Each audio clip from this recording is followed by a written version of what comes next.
Good luck, have fun, don't die is really a combination of movies. When I was watching it, I got a feeling of The Matrix for sure, with that transparent raincoat man acting like Neo, making repeated attempts to destroy the Matrix, which in our movie is, guess what? AI. At other times, you get a clear feeling of a Black Mirror episode when the character called Susan uses technology to get back her son who dies in a high school shooting. For those of you who are interested, that Black Mirror episode was a season 2 episode called Be Right Back. Then I did get a feeling of Inception with all those hallucinations with the virtual reality and that big dinosaur cat, which was rather a laughable thing in the movie, especially when it picks people and chews them. And yes, you do get a feeling of Final Destination 2 because the chosen group is going to fight against the AI, and before they reach the mothership of AI, some of them do die one by one, just like they do in Final Destination. At other times, there's an element of the living dead because we see the monsters of the real world who are really weaponized with their cell phones, displaying the shape of a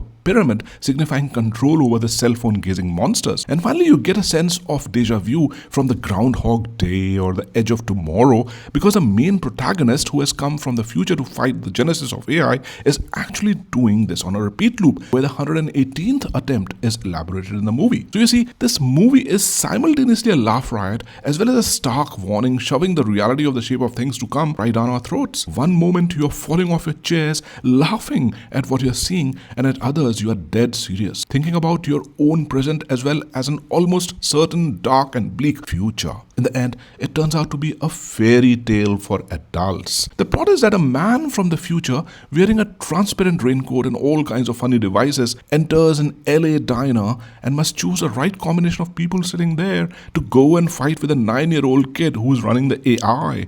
If that kid is allowed to continue with what he is doing with AI, it will lead to the destruction of humanity in the future. So this combination of people must face all odds to destroy that kid. The AI will of course throw deadly impediments between them and the kid, like mercenaries, AI-controlled monster kids from high school, big dinosaur cats, maybe thousands of rats and God knows what else, before our heroes can reach the kid and destroy him. Ah yes, in that sense, the movie also looks like Jumanji a little bit.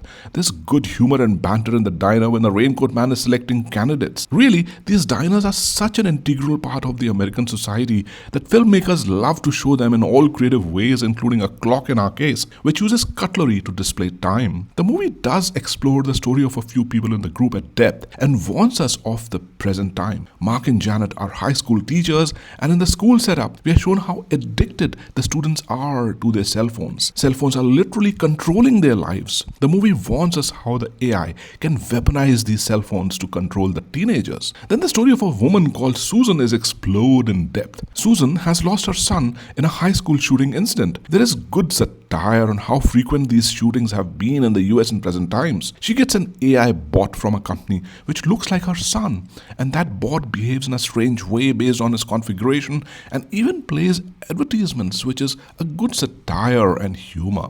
And then there's a story of Ingrid, who is allergic to Wi-Fi. Whenever there are strong electronic signals around her, her nose begins to bleed. She loses her boyfriend to virtual reality or VR glasses when he gets addicted to alternate reality. She's shown wearing a princess dress throughout the movie and looks more like a combination of Estella and Miss Havisham from Dickens' Great Expectations. And finally, the main protagonist, who has come from the future, the raincoat-wielding funny man, we get to know about his story too, how his mother saves him from AI in a bunker, and how as a boy he came out of the bunker and the AI destroys that bunker along with his mother immediately. The whole movie proceeds in a funny manner throughout, starting with its title. There's dark humor in the way the various people die, as for example a mighty woman says the dialogue, "I just wanted a slice of pie," before she's riddled with bullets from a machine gun. The thing is that you get reflections of current reality as well as the dangers of the future if the things continue unbridled on their current path. So you laugh and then become serious, and then you laugh again, and this sentiment keeps going on and on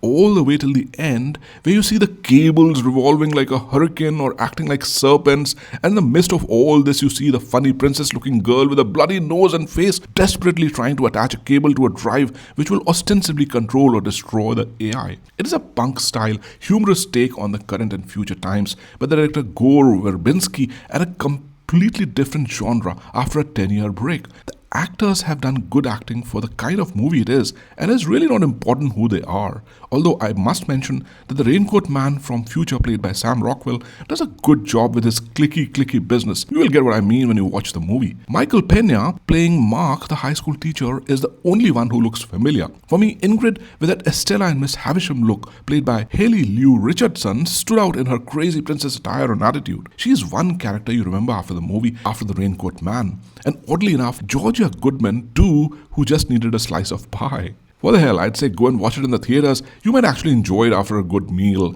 So good luck, have fun, don't die.